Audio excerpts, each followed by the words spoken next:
Tribuners Mahfud MD pastikan selesaikan masalah tapal batas Maluku Tengah dan Seram bagian Barat. Saudara itu. Menteri Koordinator Bidang Politik, Hukum, dan Keamanan RI Mahfud MD memastikan akan segera mengambil langkah dalam penyelesaian tapal batas Kabupaten Maluku Tengah dan Kabupaten Seram bagian Barat atau SBB, khususnya Negeri Samasuru, Teluk Elpa Putih. Saat diwawancarai tribunambon.com, Mahfud MD mengatakan akan kembali melihat dokumen dan posisi masalah tapal batas ini sebelum mengambil langkah selanjutnya. Dia mengakui negeri adat harus dijaga, dilindungi sebagai bagian dari konstitusi. Siapapun pemerintahannya, masalah tapal batas ini harus diselesaikan.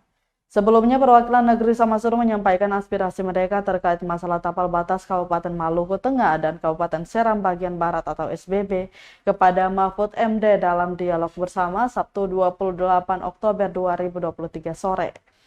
Pasalnya, akibat masalah tapal batas Malteng SBB ini membuat masyarakat negeri Samasuru, Teluk Elpa Putih kehilangan sejumlah hak konstitusional mereka.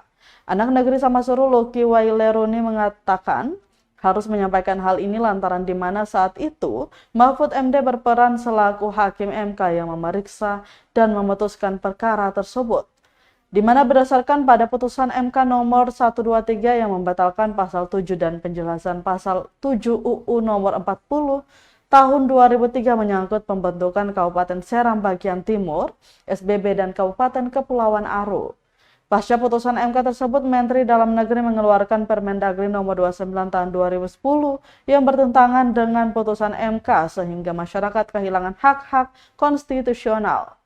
Dijelaskannya berdasarkan Perda nomor 10 tahun 2012 tentang penetapan negeri Samasuru sebagai kesatuan masyarakat hukum adat di Maluku Tengah. Namun berdasarkan peralihan administrasi pemerintahan dari Kabupaten Maluku Tengah ke Kabupaten SBB sesuai Permendagri nomor 29 tahun 2010, status kesatuan masyarakat hukum adat Samasuru tidak ada kejelasan apapun dari Pemda SBB.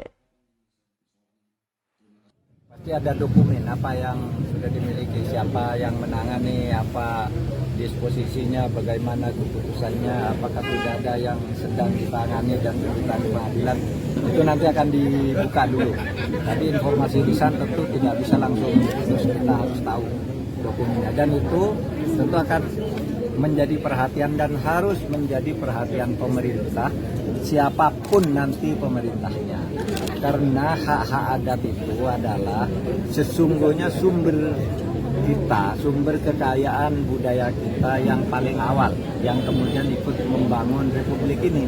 Jadi adat, hukum adat, lingkungan kekayaan adat itu harus dilindungi. Bahkan sistem pemerintahan adat yang secara tradisional berlangsung itu terus harus dilindungi. Nah, ini yang harus kita kerjakan karena itu ada di dalam konstitusi kita. Gitu. Hai, bangsa Indonesia. Kaisar Jepang berkenan memberikan kemerdekaan kepada kalian.